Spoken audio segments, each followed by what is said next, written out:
Hello everyone. Last video में हमने question number 45 तक कवर किया था। तो आज इस वीडियो में स्टार्ट करेंगे क्वेश्चन नंबर 46 से। चलिए देखते हैं क्वेश्चन नंबर 46 में क्या कहा गया है। इसमें हमारे पास prove that the sum of the square of the sides of rhombus is equal to the sum of the square of its diagonal. इसका मतलब ये है कि जो हमारे पास रोम्बस है उसकी साइड्स के स्क्वायर का सम इक्वल दिखाना है हमें उसके डायगनल्स के स्क्वायर के सम के। ठीक है, तो देखिए सबसे पहले तो हम इसकी फिगर ड्रॉ करते हैं। हम एक रोम्बस ड्रॉ करेंगे।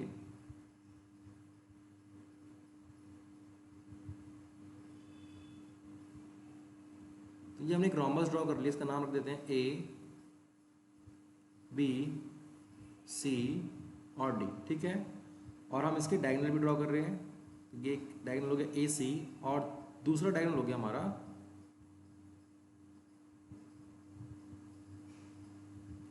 ये हो गया बी डी। ठीक है, अब देखिए सबसे पहले तो हम गिवन लिख लेते हैं। गिवन क्या है?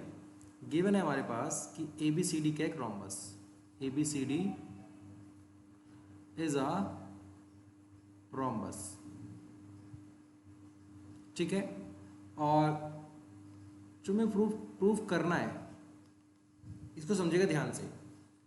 कहा गया है कि रोम्बस की जो साइड्स हैं उनका स्क्वायर का सम। तो रोम्बस की साइड्स क्या है? A B B C C D और डी ए। तो ए बी का स्क्वायर प्लस बी सी का स्क्वायर प्लस सी डी का स्क्वायर प्लस ए डी का स्क्वायर, मतलब रोम्बस की साइड्स हैं जो भी उनके स्क्वायर का सम किसके इक्वल करना है हमें? उनके डायगोनल के स्क्वायर के सम के। डायगोनल क्या है हमारे पास? डायगोनल है ए सी, तो ए सी का स्क्वायर प्लस बी डी का, ये बी डी का बी डी होगा। ठीक है, बी डी, तो बी डी का स्क्वायर, मतलब जो रोम्बस हैं उनकी साइड्स के स्क्वायर का सम इक्वल करना है उनके डायगोनल्स के स्क्वायर के सम के। तो दो डायगोनल होती है हमारे पास ए सी और बी डी, तो B A C square plus B D square के इक्वल करना है। ठीक है, तो देखिए कैसे करेंगे इस क्वेश्चन को, प्रूफ करते हैं इसका। देखिए जी, ए बी सी डी क्या है हमारे पास? एक रोम्बस है। तो रोम्बस के अंदर जो डायगोनल्स होते हैं वो परपेंडिकुलर बाइसेक्टर होते हैं। ठीक है, तो जो ए सी और जो बी डी है वो क्या है आपस में, वो एक दूसरे को क्या कर रहे हैं? परपेंडिकुलर भी हैं और आपस में क्या है, एक दूसरे को बाइसेक्ट भी कर रहे हैं। तो लिखते हैं इस चीज को कि diagonal of rhombus, diagonal of rhombus are perpendicular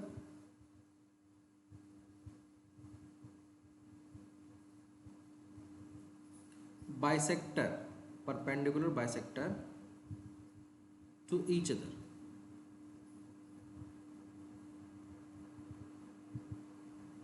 ठीक है, तो अब देखिए जहां पे दोनों इंटरसेक्ट कर रही हैं इस पॉइंट का नाम रख देते हैं हम ओ।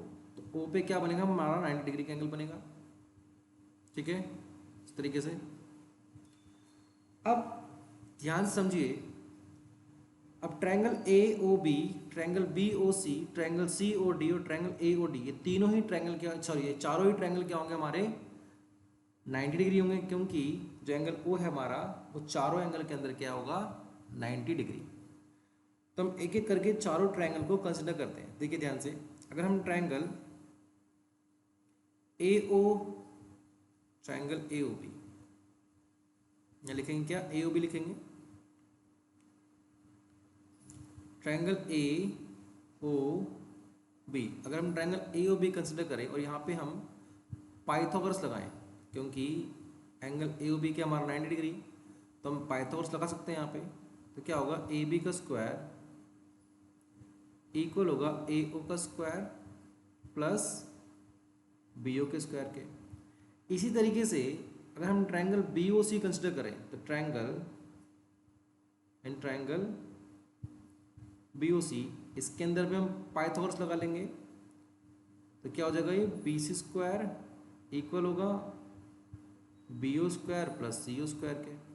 ठीक है, ये हो कैसे रहा है? बाय पाइथागोरस, लिख देंगे यहाँ पे बाय पाइथागोरस थ्योरम। ठीक है, आगे देखिए, हम इनको पहले मान लेते हैं, इसको लेट कर लेते हैं, इक्वेशन 1 हो गई है और ये हो गया हमारी इक्वेशन 2। अब थर्ड ट्रायंगल देखिए, in triangle COD, triangle COD के अंदर भी हम पाइथागोरस यूज कर लेते हैं।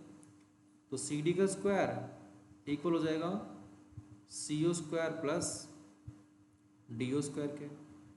ठीक है, तो ये भी कैसा है? By Pythagoras. इक्वेशन 3 मान लेते हैं इसको। फोर्थ ट्रायंगल हमारा क्या बना? AOD। तो यहाँ पे पाइथागोरस लगाएंगे तो क्या होगा? AD का स्क्वायर इक्वल होगा DO का स्क्वायर प्लस AO स्क्वायर के बाय पाइथागोरस। तो ये जगह इक्वेशन 4।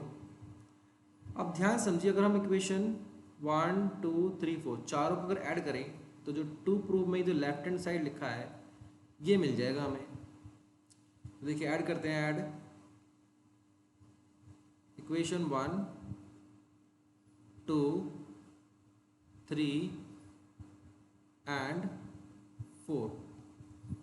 तो ऐड करेंगे AB square plus BC square plus CD square और प्लस AD स्क्वायर आ जाएगा हमारा लेफ्ट हैंड साइड में।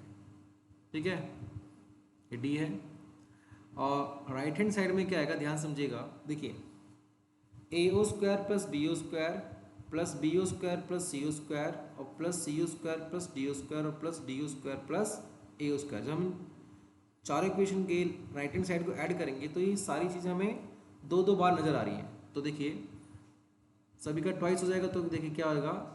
2AO स्क्वायर आएगा प्लस 2BO स्क्वायर आएगा और प्लस 2CO स्क्वायर आएगा और प्लस 2DO स्क्वायर आएगा। तो राइट हैंड साइड हमारा ये आ गया। ठीक है, अब देखिए लेफ्ट हैंड साइड को हम लेफ्ट हैंड साइड तो हमारा आ चुका है, हम सिर्फ राइट हैंड साइड को सॉल्व कर रहे हैं। ध्यान से देखिएगा, लेफ्ट हैंड साइड हमारा ऐसे कैसे रहेगा? AB square plus BC square plus CD square plus AD square. Right hand side को देखिए, अगर हम सब में से 2 को कॉमन ले लें तो क्या हो जाएगा? ये AO square plus BO square plus CO square और प्लस DO स्क्वायर, ये आ गया। ठीक है, आगे समझिएगा 2। अभी जो AO है हमारा, AO है हमारा, ये देखिए ध्यान से फिगर के अंदर, ये AO है। हमने यहाँ पे लिखा कि डायगोनल क्या करते हैं रोम्बस के? वो परपेंडिकुलर बाइसेक्टर होते हैं। तो जो AO है वो AC का हाफ होगा, क्योंकि AO CO हमारा इक्वल है और DO और BO इक्वल है। ठीक है, परपेंडिकुलर बाइसेक्टर है, तो जब बाइसेक्टर है तो एक दूसरे को बराबर पार्ट में बांटेंगे। तो हम कह सकते हैं कि जो AO है और CO क्या इक्वल। तो हम ये भी कह सकते हैं कि भैया जो AO है, AO वो क्या है? AC का हाफ है। ठीक है, जो AO है AC का मतलब पूरे का तो हाफ ही है। इसी तरीके से हम ये भी बोल सकते हैं कि जो CO है वो भी AC का हाफ है, दोनों के आधा आधा पार्ट है। ठीक, तो हम देखिए कैसे लिखेंगे। यहाँ पे हम लिखेंगे AO की लिखेंगे AC/2, ये AO का हाफ हो गया। ठीक है, तो AO का स्क्वायर है तो AC/2 का भी स्क्वायर हो जाएगा। इसी तरीके से जो BO है वो BD का हाफ है, तो लिख लेते हैं यहाँ पे BD/2 हाफ हो गया और उसका स्क्वायर। CO किसका हाफ है? CO AC का हाफ है, तो CO AC के हाफ के बराबर है ना, तो ये AC का स्क्वायर हो गया, AC/2 का स्क्वायर। और DO की जगह क्या लिख लेंगे हम? BD/2 का स्क्वायर। ठीक है, अब आगे देखिए ध्यान से, ब्रैकेट के बाहर हमारा 2 है, ये ब्रैकेट ओपन करेंगे, जब अंदर वाला साइड ब्रैकेट ओपन करेंगे तो ये आएगा AC²/2, फिर BD²/2। देखिए 2 नहीं आएगा यहाँ पे, 2 का स्क्वायर, ये 4 हो जाएगा। क्योंकि हम न्यूमरेटर में तो स्क्वायर कर रहे हैं, हम डिनोमिनेटर में नहीं कर रहे, तो डिनोमिनेटर में भी करना पड़ेगा हमें। तो AC का स्क्वायर हो जाएगा 2 का स्क्वायर 4 हो जाएगा, ठीक है। तो यहाँ पे ध्यान समझना है इसको। वैसे यहाँ पे हो जाएगा AC स्क्वायर अपॉन 4, और यहाँ पे होगा हमारा BD स्क्वायर अपॉन 4। ये ब्रैकेट क्लोज हो गया। अब आगे देखिए ध्यान से, 2 ब्रैकेट के बाहर है, देखिए AC स्क्वायर अपॉन 4 और AC स्क्वायर अपॉन 4 क्या हो जाएगा, 2AC स्क्वायर अपॉन 4। वैसे BD square upon 4, BD square 4 upon 4 क्या हो जाएगा, 2BD स्क्वायर अपॉन 4, ठीक है। तो 2 1 ज़ा 2 और 2 2 ज़ा 4, वैसे ही हो जाएगा 2 1 ज़ा 2 और 2 2 ज़ा 4, कट जाएगा। जो डिनोमिनेटर में 2 चल रहा है उसको हम बाहर ले लेंगे, तो ये हो जाएगा 2 अपॉन 2। ब्रैकेट के अंदर बचेगा हमारा AC square plus BD square, ठीक है। तो ये 2 से 2 कैंसिल हो गया। तो राइट हैंड साइड में क्या बच रहा है हमारा, AC square plus BD square, और राइट हैंड साइड में हमें यही लाना था, AC square upon BD square, ठीक है। 2 प्रूफ में देखिए AC square plus BD square लाना था ना हमें, तो ये हमारा आ चुका है। तो ये हमारा इसका आंसर आ गया, ठीक है। तो ये हो गया हमारा क्वेश्चन नंबर 46। नेक्स्ट क्वेश्चन देखते हैं, क्वेश्चन नंबर 47। देखिए इस क्वेश्चन में क्या है, इसमें कहा गया है a street light bulb is fixed on the pole 6 metre above level of the street, ठीक है। इसको पहले बना लेते हैं हम कि हमारे पास क्या एक स्ट्रीट लाइट बल्ब है जो हमारे ग्राउंड से जो लेवल है हमारा उससे 6 मीटर मान लीजिए यहाँ पे लगाए, ठीक है। 6 मीटर 6 मीटर ऊपर लगा, यहाँ पे मान लीजिए बल्ब लगाया। आगे बढ़ते हैं, मतलब if a women height is 1.5 metre, ठीक है। एक वुमेन की हाइट 1.5 मीटर है, तो cast a shadow of 3 metre, तो उसकी परछाई कितनी बन रही है, 3 मीटर की। तो find how for she is, यहाँ पे आएगा फॉर नहीं आएगा, यहाँ पे फार आएगा, ठीक है। तो यहाँ पे how far she is away from the base of the pole. अब देखिए यहाँ पे हमारा ये बल्ब लगा हुआ है, और मान लीजिए वुमेन की हाइट, वुमेन यहाँ पे खड़ी है, इसकी हाइट कितनी है 1.5। अब जो इसकी परछाई बनेगी वो इस तरफ बनेगी राइट साइड में, तो मान लीजिए यहाँ पे इसकी परछाई बन रही है, ठीक है। जो इसकी लेंथ कितनी है 3 मीटर, और ये जो डिस्टेंस है, ये वाला डिस्टेंस, ये डिस्टेंस, ठीक है, ये डिस्टेंस क्या है, ये पोल और उस वुमेन के बीच का डिस्टेंस है, ठीक। अब देखिए अगर हम यहाँ से लाइन ड्रॉ करें, ऐसे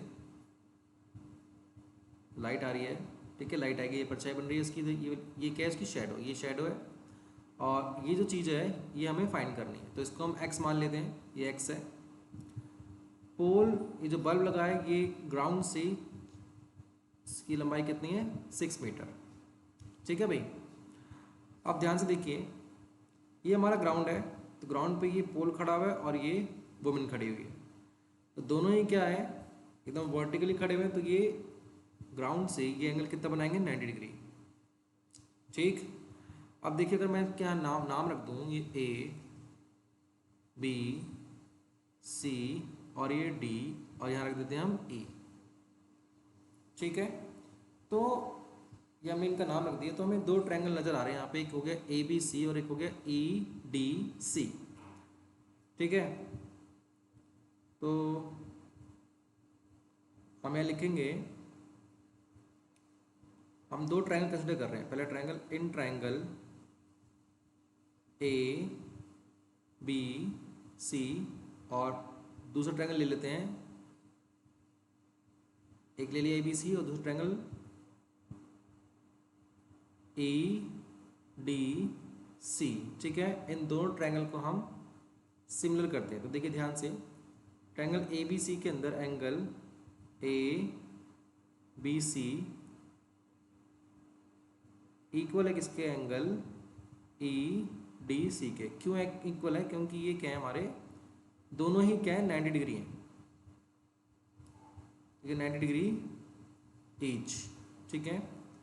अगली चीज़ जो एंगल C है हमारा, दोनों ट्रायंगल के अंदर क्या होगा, कॉमन, तो लिखेंगे इसको कि एंगल ए सी बी किसके इक्वल होगा, एंगल ई सी डी के, इसको लिखेंगे कॉमन। ठीक है, तो ये जब दो एंगल इक्वल हो गए, दो कॉरस्पॉन्डिंग एंगल इक्वल हो गए दोनों ट्रायंगल के, तो ये हमारा ट्रायंगल जो है ट्रायंगल ए बी सी वो क्या हो गया, similar triangle E D C के बाय एंगल एंगल रूल। ठीक है, आगे समझिए। देखिए जब ट्रायंगल हमारे सिमिलर होंगे तो साइड्स क्या होंगी, प्रोपोर्शनली इक्वल होंगी इसकी। हम लिख सकते हैं इसको कि जो ए बी, अगर यहाँ से ट्रायंगल ए बी सी से हमने ए बी लिया तो यहाँ से क्या आएगा, ए डी, ए डी। ठीक है, और अगर हम ट्रायंगल ए बी सी से अगर हम ले रहे हैं बी सी, तो ए डी सी से क्या आएगा, डी सी। ठीक है, लिखेंगे क्या रीजन में, corresponding sides of similar triangle are proportional. ठीक है, आपको एकदम फुल फॉर्म लिखनी है, corresponding sides of similar triangle are proportional. ठीक है, मैं हमेशा ये शॉर्ट फॉर्म लिखता हूँ। ठीक है, अब देखिए ए बी क्या है 6, ई डी कितना है 1.5, बी सी हमारा, देखिए बी सी किस निकलेगा, x प्लस 3, x प्लस 3, और डी सी क्या है, डी सी हमारा 3। x क्या चीज़ है, x वो डिस्टेंस है, मतलब पोल और वुमेन के बीच का डिस्टेंस है। ठीक है, x। तो हमें करना है क्या, x की वैल्यू ही फाइंड करनी है। देखिए अगर हम यहाँ से पॉइंट हटाएंगे तो ऊपर 0 चला जाएगा, तो ये 60/15, इसको हम लिखते हैं यहाँ पे 60/15 इक्वल है किसके, x प्लस 3/3। 15 1 15 और 15 4 60, 4/1 is equal to x plus 3/3। Cross multiply करेंगे तो 3 × 4 कितना आ जाएगा, 12। ठीक है, राइट हैंड साइड से जो 3 है न्यूमरेटर में, उसको हम लेफ्ट हैंड साइड लेंगे तो जाएगा -3 इज इक्वल टू x। तो 12 - 3 आ जाएगा 9 इज इक्वल टू x। तो देखिए जो हमारा डिस्टेंस है x, पोल और वुमेन के बीच का डिस्टेंस कितना आ गया हमारा, 9 मीटर।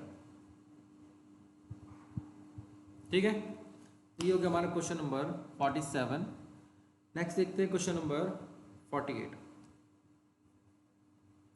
देखिए क्वेश्चन नंबर 48 में क्या है, कहा गया 2 poles of the height a meter and the b meter are p meter apart. Prove that the height of the point of intersection of the line joining the top of each pole to the foot of opposite pole given by AB upon a plus b metre. तो ध्यान समझिएगा, देखिए कहा गया है कि हमारे पास 2 पोल हैं, एक की हाइट है a मीटर और एक की हाइट है b मीटर। और वो जो दोनों पोल हैं उनके बीच का जो डिस्टेंस है वो कितना है, p मीटर। ठीक है, तो हम पहले तो फिगर बनाते हैं इसकी। बहुत अच्छा क्वेश्चन है। ठीक है, ध्यान से देखिएगा क्वेश्चन को। एक पोल है हमारा ये, हाइट कितनी है a मीटर, तो इसको ले लेते हैं a। और एक पोल है हमारा, हाइट है b, तो यहाँ लिख लेते हैं b। तो ये 2 पोल हो गए, एक की हाइट है a मीटर और एक की हाइट है b मीटर। अब बोला गया p मीटर अपार्ट, मतलब ये दोनों के बीच का जो डिस्टेंस है, ये डिस्टेंस ये कितना है, p। अब देखिए कहा गया prove that the height of point of intersection, point of intersection. अब किसका इंटरसेक्शन कर रहे हैं यहाँ पे, हम इस चीज़ को समझना है। Intersection of the lines joining the top of each pole to the foot of opposite pole. मतलब हमें क्या करना है, एक पोल के टॉप को दूसरे पोल के फुट से ज्वाइन करना है। वैसे इसको ज्वाइन करेंगे इस तरीके से। ठीक है, अब ये क्या है, इंटरसेक्टिंग पॉइंट। ठीक है, ये जो इंटरसेक्टिंग पॉइंट है हमें इसी इंटरसेक्टिंग हाइट निकालनी है। तो ये देखिए हम ड्रॉ करते हैं ये, तो ये हो गया। ठीक है, तो ये हम मान लेते हैं h, ये हमें h फाइंड करना है। ठीक है, तो देखिए हम ये हमारे पास ट्रायंगल नज़र आ रहे हैं, इनका हम नाम रख देते हैं कि हो गया ए बी सी डी ई और ये पॉइंट लेते हैं हम एफ। ठीक है, अब ध्यान से समझिएगा क्वेश्चन को आप। देखिए हम पहले सबसे पहले क्या ले रहे हैं, हम एक ट्रायंगल ले रहे हैं ए बी सी और ट्रायंगल ले रहे हैं ई एफ सी।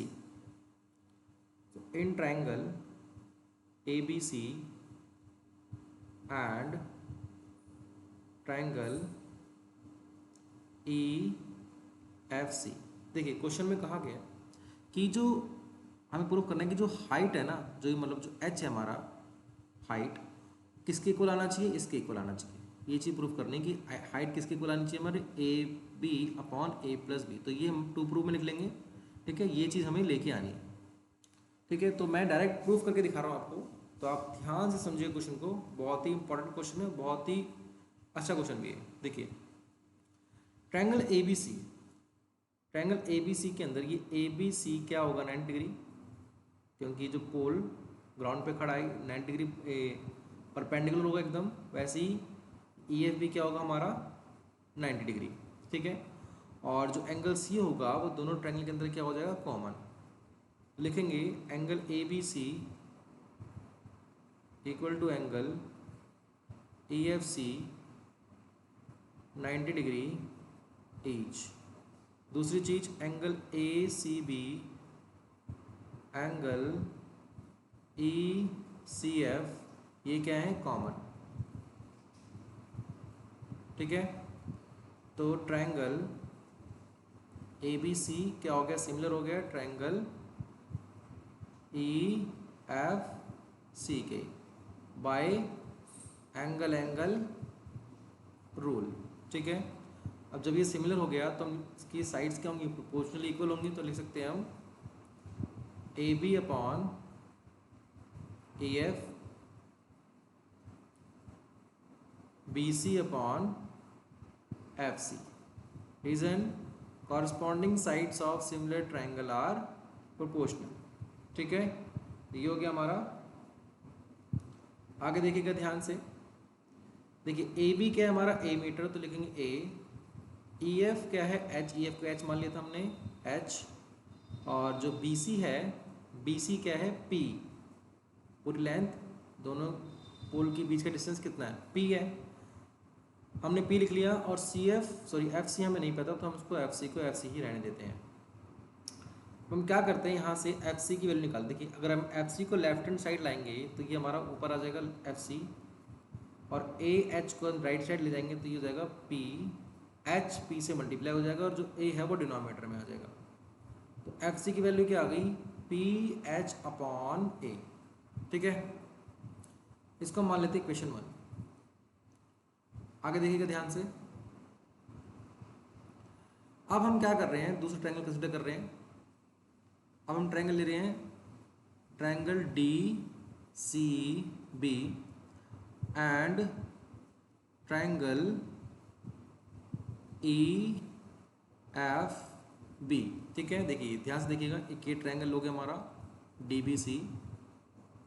ठीक, और ये ट्रायंगल ले रहे हैं हम ये वाला, ये ट्रायंगल। ठीक, अब देखिए इन दोनों ट्रायंगल, ये जो एंगल डी सी बी हमारा, ये ग्राउंड से जो पोल खड़ा है इसकी हाइट बी मीटर है, ये 90 डिग्री बनाएगा क्योंकि एकदम परपेंडिकुलर होगा। और ई एफ बी क्या है हमारा, ये परपेंडिकुलर है। ठीक है, तो देखिए ध्यान से हम इसको सिमिलर कैसे करेंगे। Angle D C B equal होगा एंगल ई एफ बी के, क्योंकि दोनों ही क्या बनाएंगे, ये 90 डिग्री का एंगल।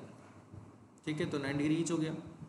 अगली चीज़ जो एंगल ये हमारा बन रहा है, ये एंगल बी पे, ये क्या होगा, कॉमन, क्योंकि दोनों ट्रायंगल के अंदर आ रहा है, छोटे में भी और बड़े में भी। लिखेंगे कि angle D B C equal होगा किसके, ई बी एफ के। तो लिखेंगे कॉमन है ये क्या है हमारा, कॉमन। ठीक है, तो जब दो कॉरस्पॉन्डिंग एंगल इक्वल हो गए तो दोनों ट्रायंगल क्या हो गए हमारे, triangle D C B similar हो गया ट्रायंगल ई एफ बी के, ठीक है, बाय एंगल रूल, ठीक है। तो ये दोनों ट्रायंगल सिमिलर हो गए, तो हम इसको लिखेंगे कैसे? साइड देखिए ध्यान से समझिएगा, तो ट्रायंगल हमारे सिमिलर हो गए तो साइड्स क्या होंगी? प्रोपोर्शनली इक्वल होंगी इसकी। तो लिखते हैं D C upon E F equal होगा C B upon F B के, ठीक है। रीज़न कॉरस्पॉन्डिंग साइड्स हैं सिमिलर ट्रायंगल की तो प्रोपोर्शनल होती हैं, ठीक है। तो ये हो गया डी सी हमारा बी, ई एफ है एच, वैल्यू पुट कर दी हमने। देखिए सी बी कितना है, मतलब ए मतलब जो पोल है जिसकी हाइट ए मीटर है और दूसरा पोल जिसकी हाइट बी मीटर है, उनके बीच का डिस्टेंस कितना है? सी बी, और सी बी हमें दे रखा है पी, ठीक, और एफ बी हमें नहीं दे रखा। तो हम क्या करेंगे, यहाँ से एफ बी की वैल्यू फाइंड कर लेते हैं। तो देखिए एफ बी की वैल्यू क्या आएगी? एफ बी हमारा राइट साइड लेफ्ट साइड आ गया, और बी अपॉन एच को हम राइट साइड ले आते हैं तो क्या आ जाएगा? पी इंटू एच, और बी आ जाएगा अपॉन में। तो ये आ गई एफ बी की वैल्यू, इसको हम मान लेते हैं इक्वेशन 2, ठीक है। अब ध्यान से समझिएगा, देखिए अगर हम ऐड करें इक्वेशन 1 और इक्वेशन 2 को, ऐड 1 एंड 2, ठीक है, देखिए क्या हो जाएगा? F C plus F B equal होगा किसके? P H upon A plus P H upon B, ठीक है। लेफ्ट हैंड साइड वाले लेफ्ट हैंड साइड जोड़ दिए और राइट हैंड साइड वाले राइट हैंड साइड जोड़ दिए। अब ध्यान से देखिए एफ सी और एफ बी, अगर हम एफ सी और एफ बी को ऐड करेंगे तो ये क्या आ जाएगा? बी सी, और बी सी कितना है हमारा? पी, तो यहाँ पे हम रख देते हैं वैल्यू पी, ठीक है। और देखिए यहाँ से पी एच दोनों न्यूमिनेटर में है तो पी एच हम कॉमन ले लेंगे, और ब्रैकेट में बचेगा 1 by A plus 1 by B, ठीक है। तो ये आ गया हमारा। आगे देखिए थोड़ा सा हम रफ कर लेते हैं।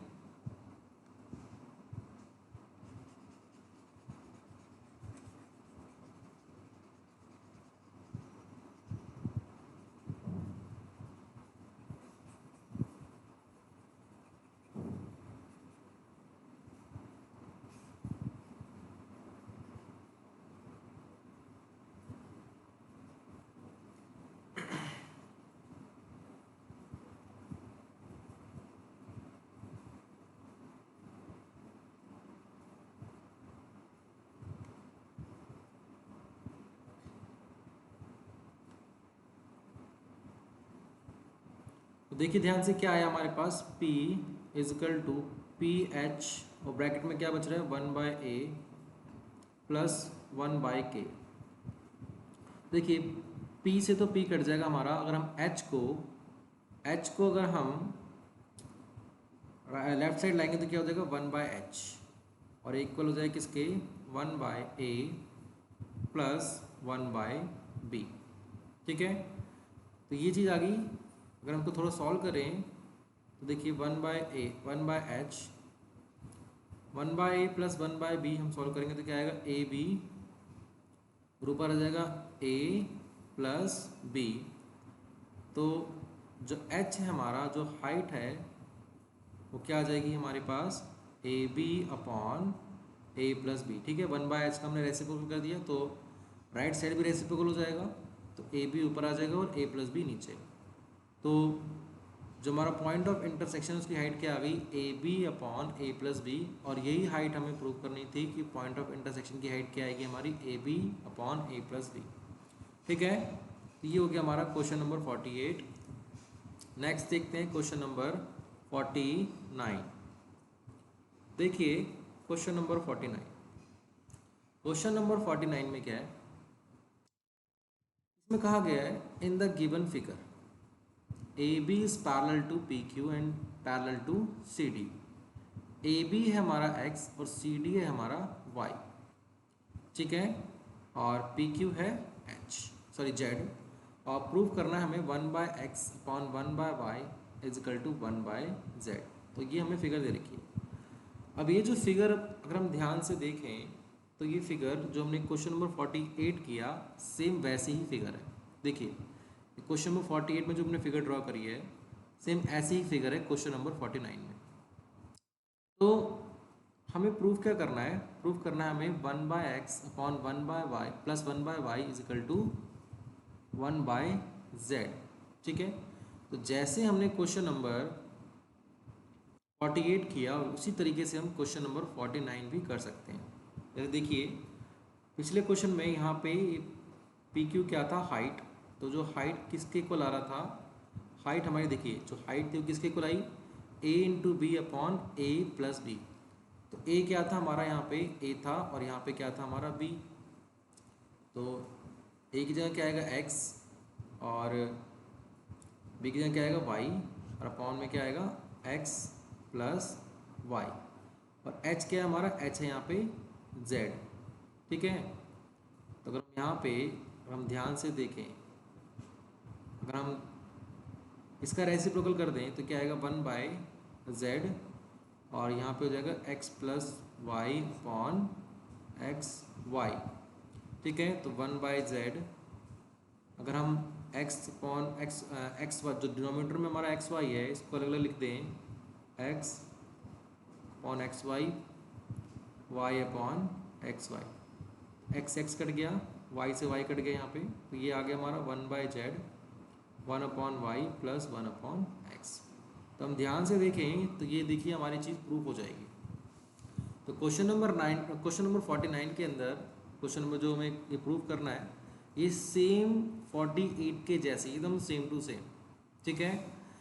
बस वहाँ पे हमने फिगर खुद ड्रॉ करी है और यहाँ पे हमें फिगर ऑलरेडी दे रखी है, ठीक है। तो जो चीज़ें हमने क्वेश्चन नंबर 48 में करी थी, देखिए जो हमने क्वेश्चन नंबर 48 में किया, हमारे क्वेश्चन 48 में कुछ इस तरीके की चीज़ आ रही थी हमारे पास, ठीक है। तो हमें क्वेश्चन 49 में यहाँ तक ला के उसको छोड़ देना है, ठीक है। इसको आगे सॉल्व नहीं करना, तो आप इतना करके उसको छोड़ दीजिएगा। जो हमने क्वेश्चन 48 में किया है सेम एकदम सेम तरीके से आपको करना है, ठीक, और आपका आंसर आ जाएगा।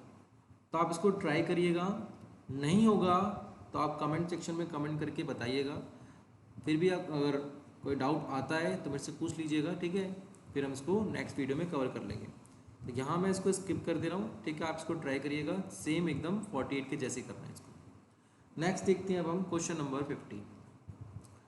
देखिए क्वेश्चन 50 में क्या है, इसमें कहा गया है in the given figure P S upon S Q equal है P T upon T R के, और angle P S T equal है एंगल पी आर क्यू के। तो प्रूव करना है हमें पी क्यू आर क्या है, एक isosceles triangle. P Q are क्या है आइसोसेलेस ट्राइंगल, ये प्रूव करना है। ध्यान से समझिए क्वेश्चन को। इस फिगर के अंदर in triangle P Q R triangle के अंदर हमें P S upon S Q equal दे रखा है P T upon T R के, ठीक है। तो जब P T upon T R और P S upon S Q बराबर है तो by converse of BPT theorem, basic proportionality theorem, लिख सकते हैं कि हमारा जो एस टी है वो पैरेलल हो जाएगा क्यू आर के, ठीक है। अगर पी एस और S Q P T upon T R के इक्वल है तो ये जो लाइन है, ठीक है, इनका रेशियो अगर इक्वल है तो ये जो लाइन है एस टी वो क्यू आर की क्या हो जाएगी, पैरेलल।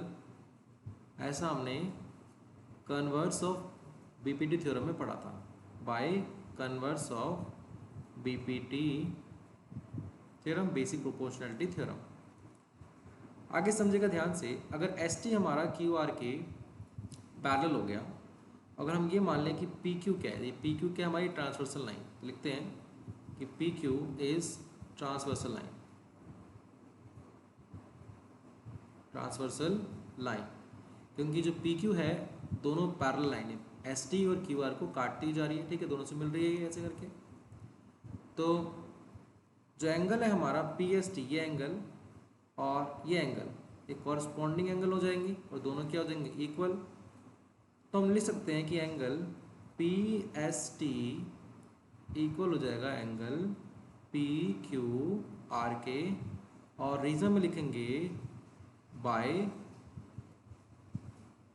Corresponding angle. ठीक है, तो P S T P Q are के इक्वल हो गया, और यहाँ पे मैं देखिए क्या दे रखा है, P S T P R Q के इक्वल। तो P S T P R Q के इक्वल हमें दे रखा है, ये चीज़ हमें गिवन है। तो देखिए P S T P Q are के इक्वल भी है और P S T P R Q के इक्वल भी है, तो पी क्यू आर और पी आर क्यू भी दोनों इक्वल हो जाएंगे आपस में। तो देयरफॉर एंगल पी यहाँ पे आएगा पी,